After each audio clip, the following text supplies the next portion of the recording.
తిరిగి మన ఊరికి ఒక సంక్రాంతి కథ. రచన సూర్య వేలూరి.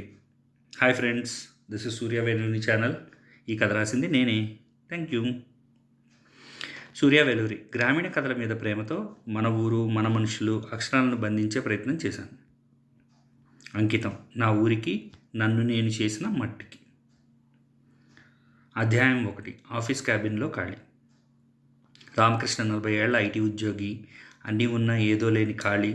సంక్రాంతి మాట అతడిని ఊరికి లాగింది. రామకృష్ణ ఆఫీస్ క్యాబిన్లో కూర్చున్నాడు. ల్యాప్టాప్ స్క్రీన్ నిండా నెంబర్లు, గ్రాఫ్లు, డెడ్లైన్లు. కానీ ఆ స్క్రీన్లో అతడికి కనిపించని విషయం ఒకటి ఉంది. దానే గోడపై వేలాడుతున్న క్యాలెండర్లో జనవరి సంక్రాంతి వీక్ అని ఎర్రగా సర్కిల్ చేసిన తేదీ ఉంది. ఆ సర్కిల్ అతడిని చూస్తోంది. అతడు మాత్రం దాన్ని పట్టించుకోవడం లేదు. 40 ఏళ్ళు, 20 ఏళ్ల ఐటీ అనుభవం, ప్రాజెక్ట్ మేనేజర్, అండర్లో టీం, మీటింగుల మీద మీటింగులు అన్నీ ఉన్నా ఏదో లేనట్టే. ఆ రోజు ఉదయం కూడా మామూలే. అలారం మోగింది, స్నూజ్ చేశాడు, మళ్ళీ మోగింది, చివరికి లేచాడు. బాత్రూమ్ అద్దంలో తన ముఖాన్ని చూసుకున్నాడు. కళ్ళ కింద చిన్న వలయాలు, నుదుటిపైన అనుకోని గీతలు. ఇదేనా నేను అని అడిగినట్లు అనిపించింది. సమాధానం లేదు. ఆఫీస్లో మీటింగ్ నడుస్తోంది. Q4 targets, delivery pressure, escalation risks. అందరూ మాట్లాడుతున్నారు. రామకృష్ణ కూడా తల ఊపుతున్నాడు. కానీ అతడి మనసు మాత్రం చాలా దూరంలో ఉంది. ఎక్కడో పచ్చటి పొలాల్లో, చెట్టు నీడలో, చెరువు ఒడ్డున. అప్పుడే ఫోన్ వైబ్రేట్ అయింది. స్వాతి, ఈసారి సంక్రాంతికి ఊరికి వెళ్దామా? ఆ మెసేజ్ చిన్నదే, కానీ అతడి లోపల గట్టిగా తాకింది. ఊరు చాలా రోజుల తర్వాత ఆ పదం మనసులో వచ్చింది. మీటింగ్ ఆగిపోయింది. అందరూ బయటికి వెళ్ళిపోయారు. క్యాబిన్లో ఒంటరిగా కూర్చున్నాడు. కిటికీ నుంచి బయటికి చూస్తే కాంక్రీట్ భవనాలు, ట్రాఫిక్ హారన్ శబ్దాలు. అతడికి ఒక్కసారిగా గుర్తొచ్చింది. చిన్నప్పుడు సంక్రాంతికి ఊరికి వెళ్లే ముందు రోజు నిద్ర పట్టేదే కాదు. కొత్త బట్టలు, గాలిపటాలు, పందిరి కింద కబుర్లు. ఇప్పుడు సంక్రాంతి అంటే ఒక లీవ్ అప్లికేషన్. సాయంత్రం ఇంటికి వచ్చాడు. పిల్లలు టీవీ చూస్తున్నారు. స్వాతి వంటగదిలో ఉంది. ఏంటి, ఊరికి వెళ్దామా అన్న మెసేజ్ చూసావా అని అడిగింది. రామకృష్ణ కాసేపు మౌనంగా ఉన్నాడు. ఎప్పుడు టైం లేదు అంటుంటావు, ఈసారైనా పిల్లలకు మన ఊరు చూపించాలి అంది స్వాతి నెమ్మదిగా. ఆ మాటల్లో ఆరోపణ ఏమాత్రం లేదు, కేవలం ఆశ ఉంది. అతడు సోఫాలో కూర్చున్నాడు మౌనంగా. అప్పుడే చిన్న కొడుకు అడిగాడు, నాన్న, మన ఊరంటే ఏంటి? ఆ ప్రశ్నను నిలువునా ఆపేసింది. మన ఊరంటే ఏంటి? ఇల్లు కాదు, రోడ్లు కాదు, తాను మొదలైన చోటు. ఆ రాత్రి నిద్ర పట్టలేదు. ఫోన్లో పాత ఫోటోలు చూశాడు. బాల్యం, నాన్న, అమ్మ, స్నేహితులు. ఒక్కసారిగా అనిపించింది, నేను ముందుకు వెళ్ళాను కానీ వెనక్కి తిరిగి చూడలేదు. అదే క్షణంలో ఒక్క నిర్ణయం, ఈసారి వెళ్దాం. స్వాతి వైపు తిరిగి బస్సు టికెట్లు బుక్ చేద్దాం అన్నాడు. స్వాతి నవ్వింది. చాలా రోజుల తర్వాత ఆ నవ్వులో సంక్రాంతి మొదలైంది. అధ్యాయం 1 ముగింపు భాగం. ఊరికి వెళ్ళడం అనేది ప్రయాణం కాదు, తనను తాను వెతుక్కోవడం. అధ్యాయం 2 ప్రయాణం మొదలైంది. రాత్రి బస్సు. సీట్ లైట్లు వెనక్కి, చెరుకు వాసనలతో జ్ఞాపకాలు ముందుకు.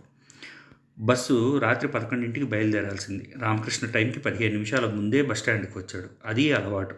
ఐటీ జీవితం అలానే నేర్పించింది. ఎప్పుడూ ముందే ఉండాలి. బస్టాండ్లో జనాల గుంపులు ఉన్నారు. చేతుల్లో సంచులు, కొన్ని పెద్దవి, కొన్ని చిన్నవి. అన్నింటిలోనూ ఒకటే విషయం, ఊరు. ఎక్కడ చూసినా సంక్రాంతి సందడి. కొంతమంది చెరుకు కట్టలు మోస్తున్నారు. ఎవరో కోడి బాక్సులు పట్టుకొని ఉన్నారు. పిల్లలు గాలిపటాల రీల్స్ చేతిలో తిప్పుతున్నారు. రామకృష్ణ ఒక మూలలో నిలబడి చూస్తున్నాడు. ఆ దృశ్యాలు అతనికి కొత్తవి కాదు, కానీ చాలా కాలం తర్వాత మళ్ళీ కనిపిస్తున్నాయి. నాన్న, మన ఊరు కూడా ఇలానే ఉంటుందా అని కొడుకు అడిగాడు. రామకృష్ణ నవ్వాడు. ఇంకా బాగుంటుంది. అది సమాధానం కాదు, ఒక హామీ. బస్సు వచ్చింది. పాతది, కొంచెం శబ్దం ఎక్కువ, కానీ నమ్మకం ఉన్నది. సీట్లో కూర్చోగానే రామకృష్ణ గమనించాడు, తన పక్కన కూర్చున్న వృద్ధుడి చేతిలో ఒక చిన్న సంచి పట్టుకొని ఉన్నాడు. ఎక్కడికి అని అడిగాడు ఆ వృద్ధుడు. మన ఊరే అని రామకృష్ణ చెప్పాడు. చాలా రోజుల తర్వాత మన ఊరు అని బహిరంగంగా చెప్పాడు. వృద్ధుడు నవ్వాడు. సంక్రాంతికి ఊరు కన్నా మంచి చోటు లేదు బాబు. ఆ మాటకి రామకృష్ణకు ఏం చెప్పాల్సిన అవసరం అనిపించలేదు. బస్సు కదిలింది. సీట్ లైట్లు మెల్లగా వెనక్కి జారాయి. హైవే మీద వచ్చాక ట్రాఫిక్ శబ్దం తగ్గింది. పిల్లలు నిద్రపోయారు. స్వాతి కిటికీకి తల అంచి ఉంది. రామకృష్ణ కిటికీ బయటకు చూస్తున్నాడు. బయట చీకటి, కానీ ఆ చీకట్లోనే తన గతం మొదలుతోంది. చిన్నప్పుడు ఇలాగే బస్సులో నాన్న చేతిని పట్టుకొని ఊరికి వచ్చేవాడు. నాన్న ముందే నిద్రపోయేవాడు. తాను మాత్రం కిటికీ బయటే చూస్తూ ఉండేవాడు. ఎక్కడ ఆగినా "ఇంకా రాలేదా నాన్న" అని అడిగేవాడు. ఎప్ ఇప్పుడు అతడే నాన్న. కాలం మారింది, కానీ ప్రయాణం మారలేదు. బస్సు ఒక డాబా దగ్గర ఆగింది. టీ వాసన, మిర్చి బజ్జీ వాసన, డ్రైవర్ అరవడం. 10 నిమిషాలు. రామకృష్ణ దిగాడు. టీ తీసుకున్నాడు. చిన్న ప్లాస్టిక్ కప్పులో. టీ రుచి సాధారణమే, కానీ దాని వెనుక ఉన్న అనుభూతి అసాధారణం.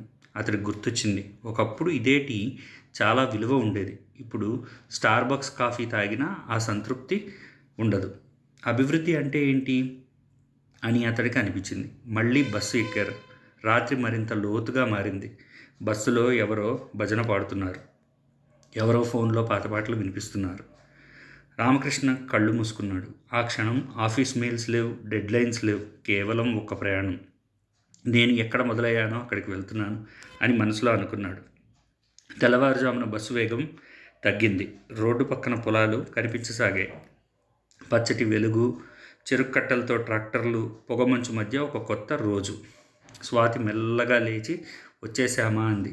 రామకృష్ణ కిటికీ బయటకు చూపిస్తూ "ఇదే మన ప్రపంచం" అన్నాడు. బస్సు ఊరి స్టాప్ దగ్గర ఆగింది.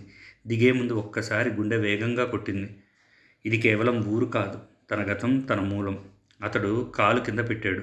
మట్టి తాకింది. ఆ క్షణంలో రామకృష్ణకి స్పష్టంగా అర్థమైంది, ఈ ప్రయాణం సిటీ నుంచి ఊరికి కాదు, తన నుంచి తనకే. అధ్యాయం 2 ముగింపు భాగం. కొన్ని ప్రయాణాలు దూరం తగ్గించవు, మనసు బరువు తగ్గిస్తాయి. అధ్యాయం 3 ఊరు మట్టి ఊపిరి.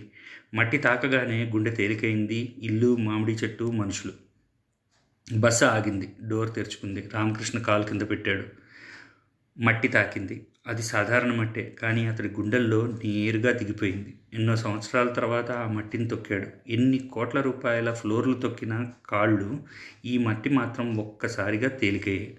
చుట్టూ చూశాడు. చిన్న స్టాప్, పెద్ద షెడ్, ఒక టీ కొట్టు, ఒక సైకిల్ అద్దె షాపు, అన్నీ అలాగే ఉన్నాయి. కాలం ముందుకు నడిచిన ఊరు మాత్రం నిలబడి ఉంది. రామకృష్ణ అని ఒక గొంతు. తిరిగి చూశాడు. నరసింహం.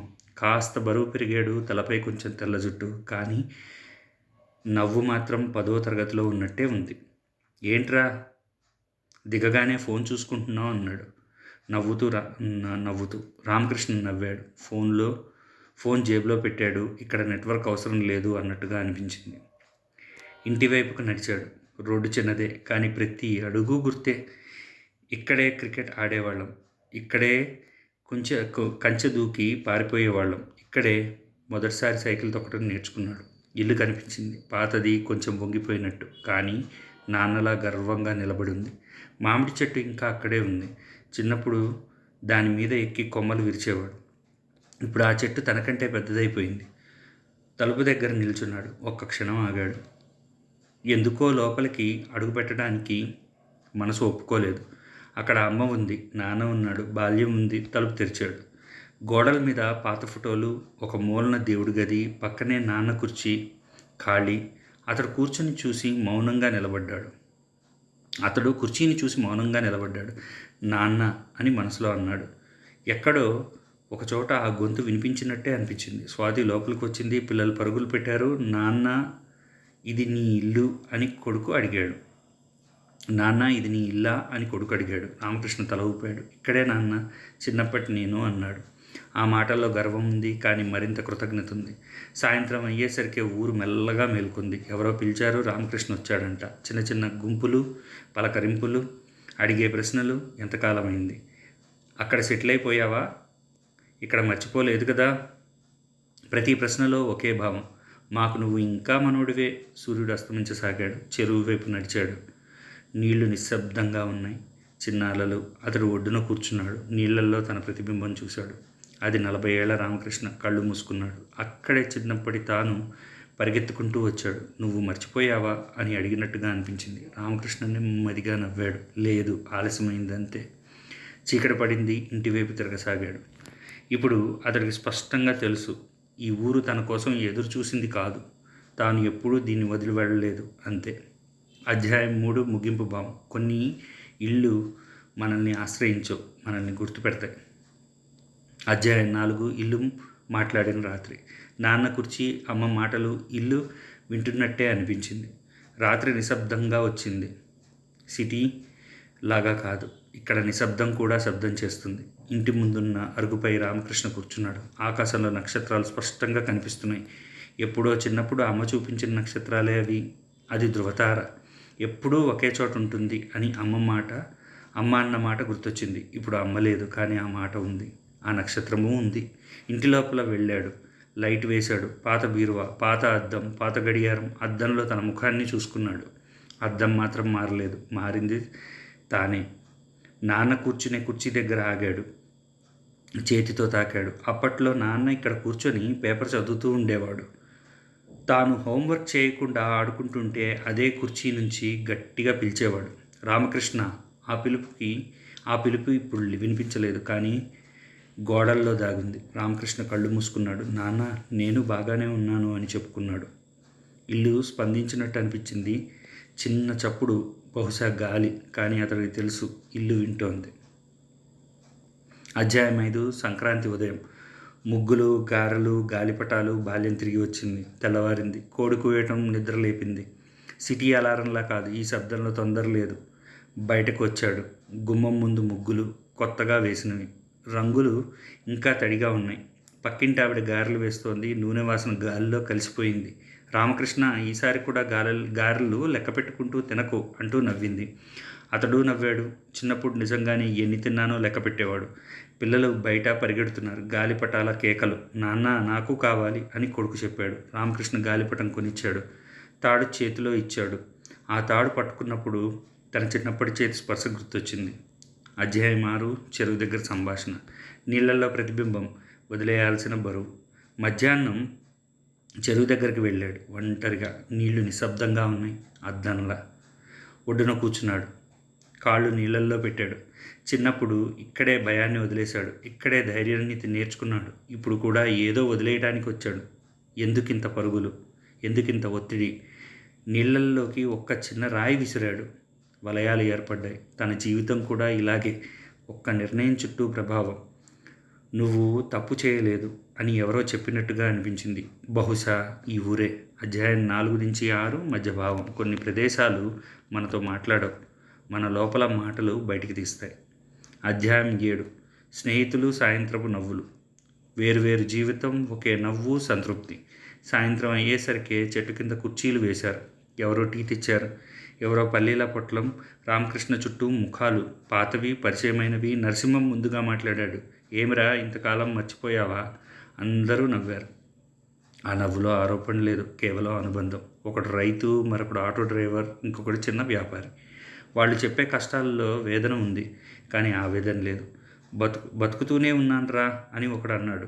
ఆ మాటకు రామకృష్ణకు తాకింది. సిటీ జీవితం గుర్తొచ్చింది. ఎంత ఉన్నా ఎప్పుడూ ఏదో తక్కువ. ఇక్కడ మాత్రం తక్కువ ఉన్న పూర్తి మనసు. అధ్యాయం 8 రెండు లోకాల మధ్య. సిటీ అవసరం, ఊరు ఆధారం, సమతుల్యం. రామకృష్ణ ఒంటరిగా నడుస్తున్నాడు. ఊరు రోడ్డు నిశ్శబ్దం. ఫోన్ వైపు చూశాడు. ఆఫీస్ మెయిల్స్ చూసి పెట్టేశాడు. ఈసారి తప్పించుకోలేదు. తరచూ ఇక్కడికి రావాలి అని అనుకున్నాడు. బెంగళూరు అవసరం, ఉద్యోగం అవసరం, కానీ ఊరు కూడా అవసరమే. ఈసారి అతడు ఒకదాన్ని వదిలి ఇంకొక దాన్ని పట్టుకోలేదు. రెండింటినీ అంగీకరించాడు. అధ్యాయం 9 వెళ్ళే రోజు. చివరి చూపు. మాట ఇచ్చాడు, మళ్ళీ వస్తాను. వెళ్ళే ఉదయం వచ్చింది. బస్టాప్ దగ్గర ఒక్కొక్కరు వచ్చి పలకరించారు. మళ్ళీ రావాలరా, ఈసారి ఎక్కువ రోజులుండు. అతడు నవ్వుతూ తలూపాడు. బస్సు వచ్చింది. ఎక్కే ముందు చివరిసారి వెనక్కి చూశాడు. ఇల్లు, మామిడి చెట్టు, చెరువుపై దారి. ఏమీ మారలేదు. మారింది తన చూపే.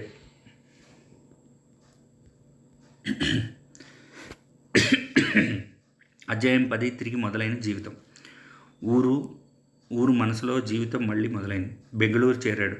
అదే ట్రాఫిక్, అదే ఆఫీస్, కానీ ఈసారి ఆ బరువు లేదు. ఆఫీస్ క్యాబిన్లో కూర్చొని ల్యాప్టాప్ ఓపెన్ చేశాడు. క్యాలెండర్లో మరో సర్కిల్ వేశాడు. Next Sankranti home. అతడికి ఇప్పుడు తెలుసు, తిరిగి రావడానికి ఒక ఊరు ఉంటే ఎంత దూరమైనా భయం లేదు. ముగింపు మాట. తిరిగి మన ఊరికి. క్షమించాలి. ఒక ఐటీ ఉద్యోగి కథ కాదు, ఒక మనిషి తన మూలాలకి తిరిగి గుర్తుపెట్టుకునే కథ. తిరిగి ఊరికి వెళ్ళడం అంటే తన మూలాలను గుర్తుపెట్టుకోవడం, హృదయంలో దానికి చోటు ఇవ్వడం. Thank you. Thanks a lot. Bye. Bye for